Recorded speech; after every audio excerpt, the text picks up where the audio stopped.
Bienvenidos una vez más a Economía desde casa. En el día de hoy seguiremos con el curso gratuito sobre la economía de la empresa. En este capítulo hablaremos sobre el conflicto colectivo. El conflicto colectivo se trata de un procedimiento que se realiza debido a una discrepancia laboral entre los trabajadores y el empresario. Estos conflictos colectivos pueden ser de dos tipos: conflictos jurídicos y conflictos económicos o de intereses.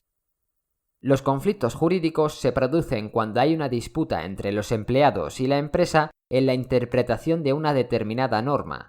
Por ejemplo, la empresa al interpretar una norma no está de acuerdo con la cantidad de dietas que hay que pagar a los trabajadores. En estos casos será un juez laboral el que proporcione la interpretación adecuada de la norma, para lo cual es necesario acudir al juzgado o a un tribunal superior. Por otro lado, el conflicto es económico o de intereses cuando la disputa se genera en la relación entre el trabajador y el empresario sobre la constitución o modificación de las condiciones de trabajo. Es decir, hablamos de un conflicto económico cuando se requiere la creación de una nueva norma para regular una situación particular o un cambio en el contenido de una norma existente. Por ejemplo, una huelga que exija un cambio en la duración de la jornada laboral de trabajo. Cuando surge alguno de estos conflictos, ambas partes tienen el deber de intentar llegar a un acuerdo. En caso necesario, pueden solicitar una intervención externa, por ejemplo, de una asociación o del Estado, que puede adoptar diferentes formas. 1. Mediación. El mediador propone una solución que puede ser aceptada o no. 2. Arbitraje. En este caso, el intermediario impone una solución que debe ser aceptada. 3. Conciliación. En este último caso, el mediador intenta acercar a las partes creando un ambiente de entendimiento y buscando una solución en la que tanto los trabajadores como el empresario cedan. En caso de que ninguna de estas opciones funcione y no se llegue a una solución, el trabajador puede ejercer su derecho a la huelga, consagrado en el artículo 28 de la Constitución española, y el empresario puede declarar un cierre patronal. La huelga. La huelga se utiliza como una medida de presión y defensa de los intereses de los trabajadores, y consiste en que los empleados no vayan a trabajar durante un periodo determinado de tiempo con el objetivo de forzar a la empresa a aceptar sus demandas. Eso sí, el objetivo de una huelga no puede ser modificar lo acordado en el convenio colectivo. Aunque la huelga es un derecho fundamental, queda prohibido convocar una huelga por los siguientes motivos. 1. Huelgas por motivos políticos no relacionados con el trabajo.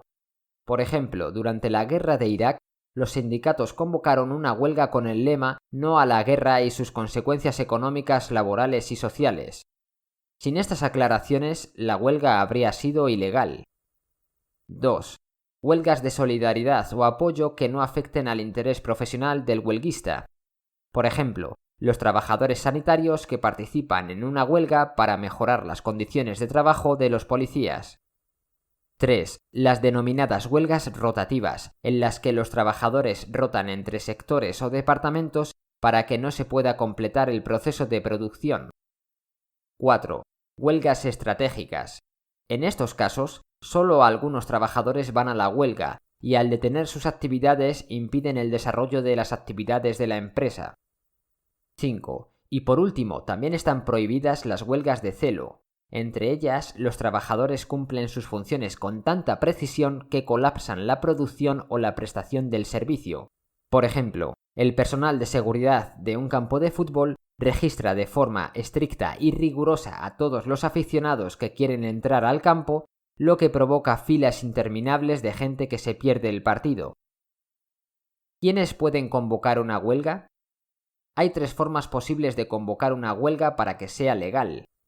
En primer lugar, puede ser convocada por la representación unitaria de la empresa, es decir, por el comité de empresa o los representantes de los trabajadores.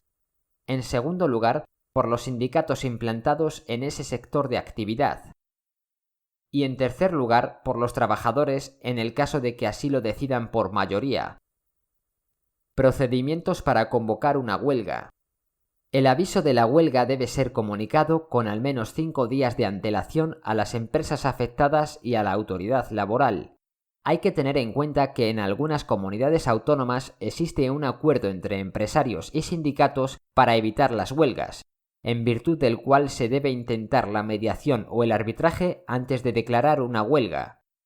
Los convocantes formarán un comité de huelga de un máximo de 12 trabajadores afectados por el conflicto.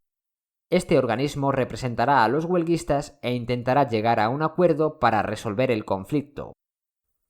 Desarrollo de la huelga. Hay que respetar tanto a los empleados que quieren hacer la huelga como a los que no quieren hacerla. La empresa tiene prohibido contratar a trabajadores que sustituyan a los huelguistas. Los trabajadores en huelga pueden organizar piquetes informativos no violentos para dar a conocer su causa e informar a los trabajadores afectados por la huelga. Se permite la ocupación de locales para ejercer el derecho de reunión e información durante una huelga. Consecuencias de una huelga. El contrato de trabajo de los trabajadores en huelga queda suspendido y no recibirán su salario ni el pago de los complementos salariales en el caso de que existiesen. Los días de huelga no pueden descontarse de los días de vacaciones a los que tiene derecho el trabajador, salvo que la huelga sea declarada ilegal. Durante el tiempo que dure la huelga, se suspende la obligación de cotizar a la seguridad social tanto del trabajador como del empresario, hallándose el trabajador en situación de alta especial. El cierre patronal.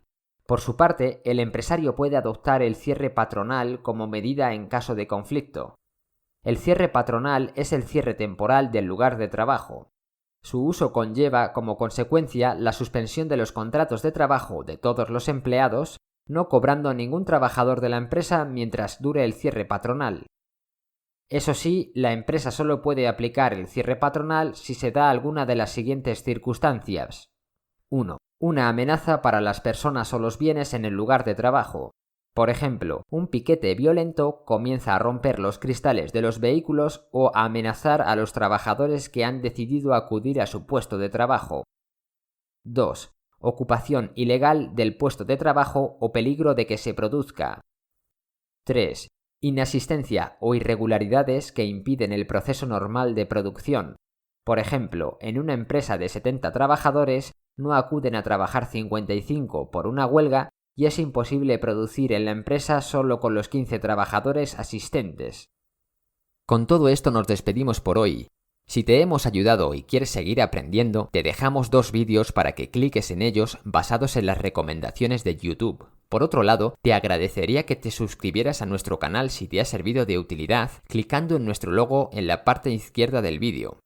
Como siempre, cualquier duda o sugerencia, por favor déjalas en los comentarios para que podamos responderte. Nos vemos en el próximo vídeo.